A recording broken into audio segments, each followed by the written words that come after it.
Kalian tahu nggak, dari bangun tidur sampai kita tidur lagi, kita sebenarnya nggak bisa lepas dari emas hijau alias kelapa sawit. Minyak sawit itu ada di mana-mana, dari sabun, shampoo, kosmetik, sampai makanan dan camilan yang kita konsumsi setiap hari. Kenapa industri ini begitu dipuja sampai diberikan sebutan emas hijau? Karena secara ekonomi, sawit ini adalah pahlawan devisa nomor satu. Bayangkan saja, pada tahun 2024, kontribusinya di Indonesia mencapai 27,6 miliar dolar atau sekitar 440 triliun rupiah. Tanpa sawit, perdagangan Indonesia bisa defisit parah. Secara sosial, ada lebih dari 17 juta orang yang menggantungkan hidupnya pada industri sawit, baik secara langsung dan tidak langsung. Bahkan, penelitian menunjukkan bahwa setiap kenaikan 10% produksi sawit bisa menurunkan angka kemiskinan hingga 7,7%. Dan sawit adalah tanaman minyak nabati paling efisien di dunia, karena ia hanya butuh 6% lahan global untuk menghasilkan 40% kebutuhan minyak nabati di dunia. Dan kalau kita ganti sawit dengan kedelai atau tanaman nabati lainnya, kita butuh lahan 4-10 kali lebih luas untuk jumlah minyak yang sama.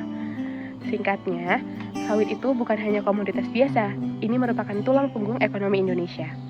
Tapi di balik keuntungan itu, terdapat luka alam yang sangat dalam. Dan masih ada aja yang bilang, kan sawit juga pohon, sawit juga hijau, dan sawit juga menyerap karbon. Emang bener ya? Faktanya, hutan asli itu tanamannya lebih beragam, akarnya lebih dalam, dan daunnya lebih lebat untuk menahan air hujan. Sedangkan kebun sawit itu cenderung monokultur atau hanya satu tanaman saja.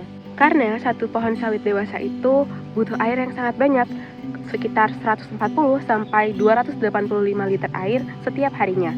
Gak heran kalau masyarakat di sekitar perkebunan sawit itu sering mengeluh karena sumur mereka kering dan harus gali lebih dalam saat musim kemarau.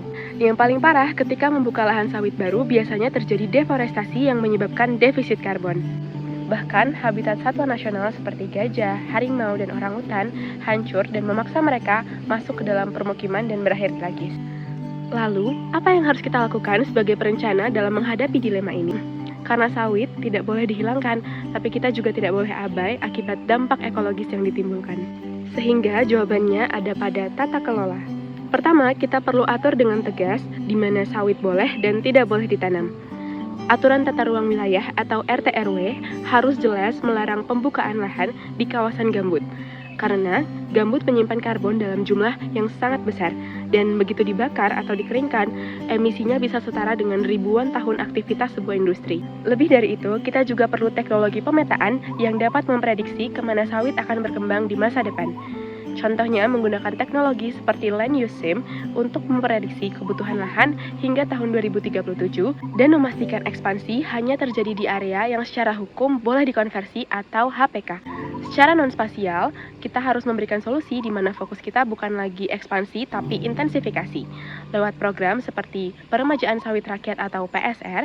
Selain itu, perlu pengawasan ketat pada penegakan hukum dan juga standar sertifikasi seperti ISPO dan juga prinsip NDPE agar pelaksanaan industri sawit dapat benar-benar berkelanjutan. Jadi, saya di sini mendukung adanya kehadiran industri sawit di Indonesia, tetapi dengan tetap memperhatikan tata kelola yang baik dan ekspansi yang tidak berlebihan. Karena dengan perencanaan yang benar, emas hijau atau kelapa sawit dapat tetap menyejahterakan rakyat tanpa harus merusak bumi. Gimana dengan pendapatmu? Komen di bawah ya. Saya, Jessica Kezia, mahasiswa Perencanaan Wilayah dan Kota Universitas Gadjah Mada, pamit undur diri. Terima kasih.